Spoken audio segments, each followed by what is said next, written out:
Mesdames et messieurs, bonjour et bienvenue dans une nouvelle édition du débat en ce dimanche 19 janvier 2020. La France, l'Allemagne et le Royaume-Uni viennent d'annoncer leur décision de saisir la commission mise en place dans le cadre du mécanisme de règlement des différends créé par l'accord nucléaire de 2015. La Troïka européenne a toutefois prétendu que cette démarche n'avait rien à voir avec la politique de pression maximale des États-Unis à l'encontre de Téhéran. A rappelé que le déclenchement de ce mécanisme de résolution des différends pourrait à terme mener au rétablissement des sanctions contre la République islamique d'Iran. La réponse et la réaction de la République islamique d'Iran n'a pas tardé à venir. Le porte-parole de la diplomatie iranienne a souligné que cette initiative passive des Européens, en effet, témoignait une fois de plus de leur vulnérabilité vis-à-vis de Washington. Moscou a également souligné qu'il ne voyait aucune raison de déclencher ce mécanisme prévenant sur les conséquences de cette démarche des Européens. Aujourd'hui, dans le cadre de cette édition du débat, nous allons nous pencher sur cette décision de la Troïka européenne, ses conséquences, la réaction de l'Iran, mais aussi et surtout l'avenir de l'accord nucléaire après cette initiative passive du trio européen. Veuillez rester avec nous jusqu'à la fin de cette émission. L'Iran a dénoncé la décision des pays européens de déclencher le mécanisme de règlement des différends prévu dans l'accord nucléaire, qualifiant l'initiative de passive. Le porte-parole de la diplomatie iranienne a néanmoins rappelé que l'Iran est prêt comme toujours à préserver l'accord et qu'il soutiendra le cas échéant les efforts fournis par les autres signataires en ce sens. Saïd Abbas Moussavi a déclaré que cette récente déclaration des trois signataires européens de l'accord de Vienne, le Royaume-Uni, la France et l'Allemagne, montraient leur état de faiblesse devant les Américains. Il a rappelé ensuite que ces trois pays devraient plutôt s'attendre à une réponse ferme de Téhéran s'ils ne viennent pas à respecter au final leurs engagements. Le mécanisme de règlement des différends inscrit dans le PGAC a été déclenché par la République islamique d'Iran il y a plus d'un an, lorsque le ministre iranien des Affaires étrangères a envoyé plusieurs lettres au coordinateur de la commission mixte du PGAC. Rien de nouveau ne vient donc de se produire, a-t-il souligné. L'annonce faite par les Européens d'activer le mécanisme de règlement des différends et leur référence à l'article 36 du PGAC ne sont pas nouvelles, aussi car cet article 36 a déjà été opposé par la République islamique d'Iran. Il n'y a donc là rien de bien nouveau ou extraordinaire, a fait noter le porte-parole de la diplomatie iranienne. Début janvier, l'Iran a annoncé que le niveau d'enrichissement d'uranium du pays serait désormais déterminé en fonction des besoins de l'Iran. Cependant, Téhéran et l'Agence internationale de l'énergie atomique ont confirmé que les inspecteurs internationaux poursuivaient leurs activités de vérification dans le cadre de l'accord sur le nucléaire. Suite à cette décision, l'envoyé iranien aux Nations Unies a déclaré dans une interview que Téhéran avait respecté les dispositions de l'accord sur le nucléaire, même s'il n'avait reçu presque rien en retour. Il a ajouté que les parties européennes du PGAC n'ont pas agi conformément à l'accord. Pendant ce temps, le chef de la politique étrangère de l'Union européenne, Joseph Borrell, a déclaré que le déclenchement du mécanisme ne consistait pas à réimposer des sanctions. Son objectif est de résoudre les problèmes liés à la mise en œuvre de l'accord nucléaire iranien, a-t-il dit. Retour au plateau de l'émission du débat. Merci de votre fidélité. Je vais tout de suite vous présenter nos invités pour cette émission. Nous sommes en ligne depuis Paris avec Philippe Hugon, reporter de guerre et analyste politique, et depuis Moscou avec Fabrice Beur, expert pour l'ONG Aude. Monsieur Beur, bonjour et merci infiniment d'avoir accepté notre invitation.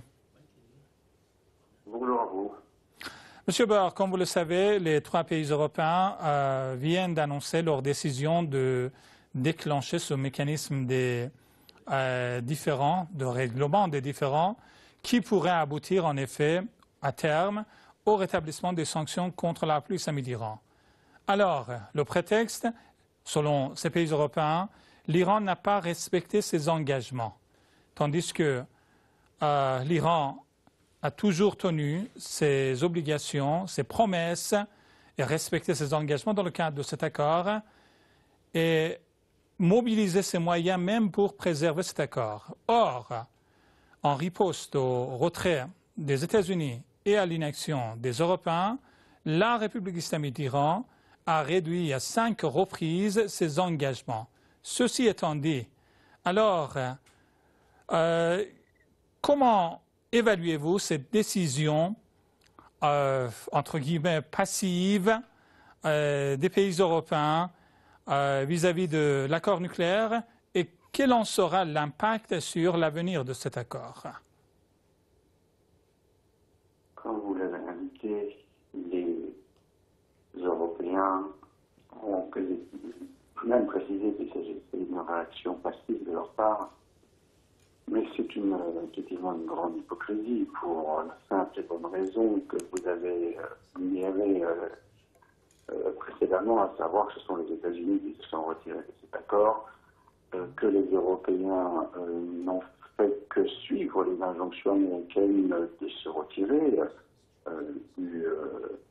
on va dire, que les entreprises européennes se retirent du marché iranien. Et en ce sens, c'était une de leurs obligations, de contrepartie du nucléaire iranien, que les sanctions se lèvent et que l'Iran puisse retrouver un commerce international tout à fait normal, ce qui n'est pas le cas bien évidemment à l'heure actuelle. Et comme on voit bien aujourd'hui, derrière le langage européen, le soi-disant mécanisme qui devait compenser tout cela, aujourd'hui on voit effectivement les Européens faire ce que les Américains ne peuvent plus faire puisqu'ils ne sont plus dans l'accord, à savoir contester l'application de cet accord, non pas parce qu'eux-mêmes ne l'appliquent pas, mais parce que l'Iran ne l'applique pas effectivement. Ça devient un IS, totalement IS, qui est personnellement, lorsque les États-Unis sont partis, je l'avais déjà indiqué sur votre antenne, l'accord pour moi était déjà mort pour la simple et bonne raison, c'est que pour qu'un accord puisse fonctionner, faut-il encore que les deux parties essentiellement prenantes, à savoir l'Iran et les États-Unis, soient d'accord sur celui-ci, étant donné que les États-Unis s'en sont retirés d'une manière très agressive, puisqu'ils ont repris les sanctions contre l'Iran. C'était une évidence, puisque l'Union européenne n'a pas de politique étrangère indépendante, pour la simple et bonne raison que c'est l'OTAN qui s'en charge. C'est écrit noir sur blanc dans la Constitution aujourd'hui européenne, puisque la défense de l'Union européenne est, on va dire, déléguée à l'OTAN. Et dans le cas précis, un accord sur le nucléaire, bien évidemment, on entre dans le cadre de la défense européenne. Donc aujourd'hui, il n'est pas étonnant de voir la réaction des pays de l'Union européenne, on va dire, démontrer leur soumission supplémentaire, on va dire, à l'injonction américaine. Et bien malheureusement, encore une fois, on le voit, ce sont les pays de l'axe eurasiatique qui, eux, respectent le droit international, qui, eux, effectivement, sont prêts à des accords et à discuter pour la paix, et qu'en face, je parle de la Russie, de la Chine et de Téhéran, et de l'Iran, et qu'en face, on a les États-Unis et l'Union européenne, qui effectivement est totalement passive dans ses responsabilités de signataire. En ce sens, on ne voit pas tellement comment un accord pourrait, même un nouvel accord, comme les Américains voudraient le faire, pourrait même avoir lieu dans cette hypothèse-là, du seul fait que si on n'a pas respecté le premier accord, on n'a pas respecté les engagements et qu'on voit bien qu'on n'a aucune influence et qu'on est sous l'influence américaine, je parle de l'Union européenne, comment voulez-vous que l'Iran soit même d'accord justement pour un soi-disant nouvel accord? Tout ça sont donc la continuation de la politique occidentale et américaine contre l'Iran. Merci infiniment pour ces précisions. Monsieur Barr, restez avec nous s'il vous plaît. On va tout de suite rejoindre à Paris Philippe Hugon, reporter de guerre, analyste politique, pour entendre son point de vue. Monsieur Hugon, bonjour et merci d'être en ligne avec nous. Bonjour à votre invité et merci à vous. Monsieur Hugon, le leader de la révolution islamique avait dès le départ souligné que les Européens n'étaient pas dignes de confiance. Alors, selon Monsieur Bohr, les Européens ne font que suivre malheureusement les injonctions américaines. Alors, il y a eu une révélation de la ministre allemande de la Défense. Elle a révélé que les États-Unis avaient menacé d'imposer les droits de douane de 25% sur les exportations de voitures en provenance de l'Union européenne si le bloc continue à soutenir l'accord nucléaire. Donc là, c'est une soumission totale envers les États-Unis et M. Hugon. Oui, vous savez, les États-Unis, c'est un pays de cow-boys. Ils ont toujours fait jouer les menaces, ça ne date pas d'aujourd'hui, ça fait plus d'un demi-siècle que c'est comme ça. Donc soit on suit la politique américaine, soit on subit des sanctions. Donc en ce qui concerne l'accord nucléaire iranien, moi c'est quelque chose qui me fait beaucoup rigoler, parce que quelle que soit la politique que mènera l'Iran, elle sera de toute façon contestée. Il faut bien savoir que les États-Unis sont dans une situation financière épouvantable, une situation économique qui vaut guère mieux, et tout le monde occidental, dans sa généralité, a des problèmes d'approvisionnement en énergie. Donc on sait très bien que l'Iran détient des réserves phénoménales de pétrole et de gaz, donc on n'est plus du tout sur ça pour savoir si la politique anti-nucléaire est bien ou pas bien. On est là pour venir voler les richesses énergétiques de l'Iran. Donc, quelle que soit la politique que mènera l'Iran, l'Iran sera systématiquement condamné. Quant à l'Union européenne n'a aucune politique étrangère. On n'a déjà pas les moyens financiers, puisqu'on est en faillite financière. D'une manière générale, l'Allemagne va certainement encore plus mal que la France aujourd'hui. Bien qu'on dise le contraire, puisque les médias européens ne disent plus du tout la vérité. Tous les journaux télévisés sont des tissus de mensonges. Donc, il faut bien savoir qu'en n'ayant aucune politique étrangère, l'Europe est à la merci des États-Unis et personne n'ose actuellement se mettre contre les États-Unis. Donc, moi, je pense surtout qu'il faut que l'Iran se tourne vers des partenaires qui ne soient pas des lâches comme l'Union européenne, mais qu'elle se tourne vers la Chine, vers la Russie, des partenaires qui soient fiables, sérieux, mais qu'elle n'attende absolument rien de l'Union européenne et des États-Unis. Quant à l'ONU, c'est un organisme de lâches, c'est un organisme de vendus, c'est un organisme d'une corruption impressionnante, et tous les dirigeants de l'ONU sont littéralement vendus aux Américains, aux USA, qui leur imposent toutes les décisions politiques. Comment se fait-il que l'ONU puisse accepter que les États-Unis se retirent de ce processus et veulent imposer encore de nouvelles actions? Même chose pour la France. Alors j'ai vu récemment que la France voulait envoyer un porte-avions au Moyen-Orient, mais ça ne tient pas debout. On n'a pas les moyens, on a 200 avions de chasse, il y en a la moitié qui sont cloués au sol par manque de pièces détachées. On est en faillite financière et on veut imposer nos lois au Moyen-Orient. Non mais ça ne tient pas debout. On est dans une politique irresponsable et cette politique, elle est menée par des gens incompétents qui vont nous amener à la catastrophe. Ça, c'est une certitude. Merci pour ces précisions, M. Hugon. M. Bohr, si on remonte en arrière, il y a plus d'1 an, les États-Unis se sont retirés de l'accord nucléaire. Et avec cette initiative, cette décision controversée des Européens, là, donc c'est une perte de souveraineté, un alignement total sur la politique hostile des États-Unis vis-à-vis de l'Iran. Ceci étant dit, dans ce contexte, que peuvent faire la Russie et la Chine? Ça, c'est la grande question.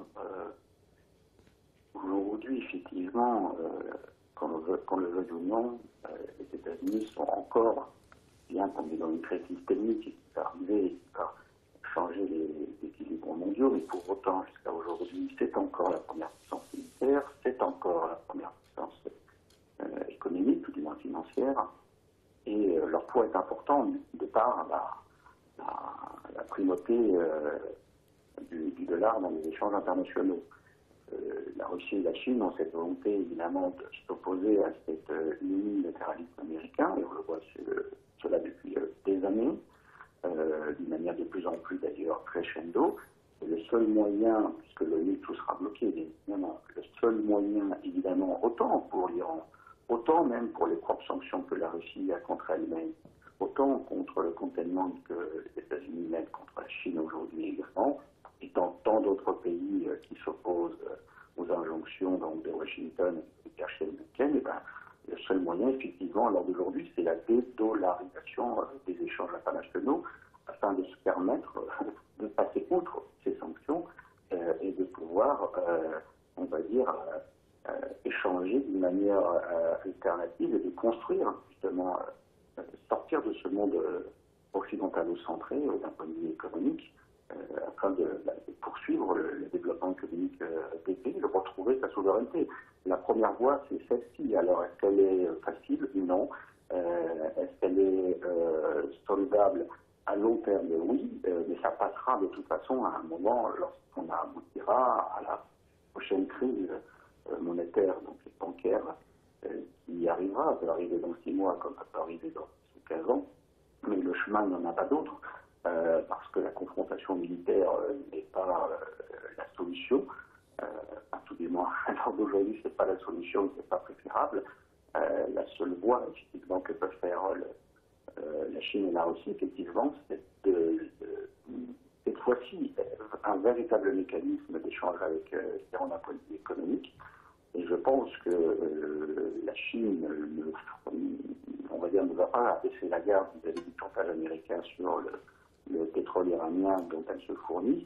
Et la Russie également a déjà dans les tuyaux des propositions pour pouvoir, on va dire, vendre le pétrole et le gaz iranien sur le marché international via ces réseaux. Donc c'est pas une chose facile, bien évidemment, c'est plus facile à dire qu'à faire.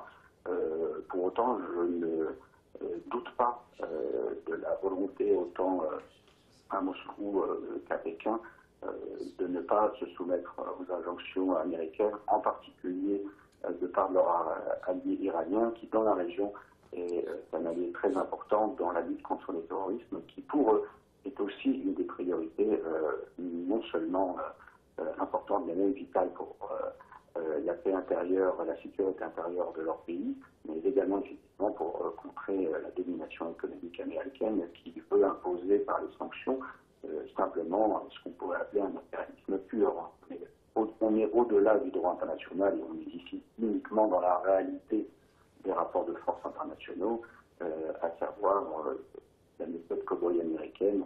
Et je pense que c'est cette voie que la Chine et la Russie, avec l'Iran, vont suivre. C'est une voie longue, c'est une voie qui ne sera pas facile, mais c'est la seule, à l'heure d'aujourd'hui, qui puisse, on va dire, fonctionner face à la démission de leurs responsabilités des pays de l'Union européenne. Merci encore. Monsieur Barr, une toute dernière question à Monsieur Hugon. Monsieur Hugon, selon de nombreux observateurs des relations internationales, l'accord nucléaire a été une opportunité qui pourrait permettre aux pays européens, entre autres bien sûr, d'affirmer leur indépendance politique et leur souveraineté. Malheureusement, ces pays européens, en l'occurrence la France, ont raté cette occasion. Dans quelle mesure les autres pays, y compris la Chine, la Russie, mais aussi les autres pays, pourraient en effet profiter de cette occasion pour faire face, d'une part, à l'unilatéralisme américain et d'autre part, comme disait M. Barr, s'affranchir de l'emprise du dollar. Ah oui, ben je crois que c'est la première action et l'action principale, c'est de passer du dollar. D'ailleurs, la Chine et la Russie sont en train de mettre petit à petit au point un système qui remplacera le dollar. Vous savez, le dollar va devenir une monnaie de singe. C'est une monnaie qui va sans valeur. Elle n'existe uniquement parce qu'on a un petit peu de confiance dans cette monnaie. Donc, il est clair, une chance pour le iranien, qui n'a pas un problème, hein, mais c'était pour l'Union européenne et de pouvoir dire les États-Unis est indépendant, on ne prend pas les décisions qui s'imposent et les décisions qu'on estime être. À la place de ça, bien sûr, on voit bien ce américain et les sanctions que peuvent imposer les États-Unis à tous les pays qui ne suivraient pas leur décision. Donc ça, on est dans une avantage, pas du tout dans une politique de cohérence. Donc c'est la raison pour laquelle aujourd'hui les États-Unis le disent et veulent un conflit extrêmement dur. Et parce qu'ils jouent, les États-Unis jouent sur lui.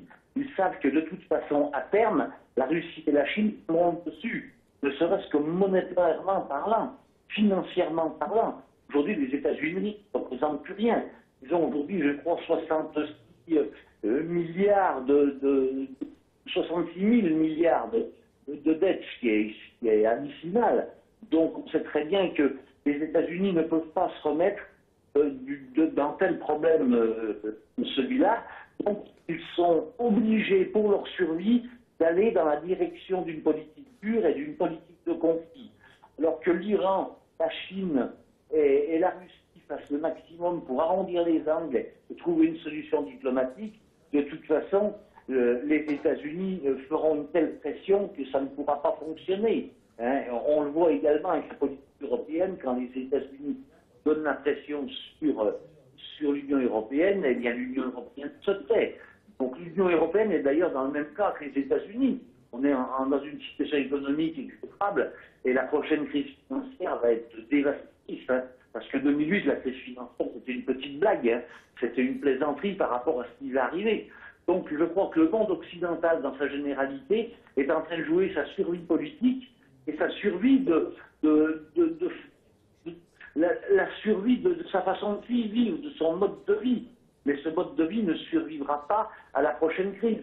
Alors, bien sûr, nous, on est prêts à tuer des millions de gens, à mettre dans la misère des millions de gens pour conserver ce mode de vie. Mais ce mode de vie, il est fini. Définitivement, il faut tourner la page sur notre façon de fonctionner de nos sociétés occidentales. C'est la raison pour laquelle tout ceci se terminera que par des conflits armés. Philippe Hugon, reporter de guerre, journaliste et analyste politique depuis Paris. Fabrice Behar, expert pour l'ONGO depuis Moscou. Merci infiniment d'avoir apporté ces éclairages à notre émission. Merci beaucoup. Merci à vous. Merci, au revoir. Voilà, c'est la fin de cette émission. Merci de votre attention. Excellente journée à toutes et à tous. Au revoir et à très bientôt.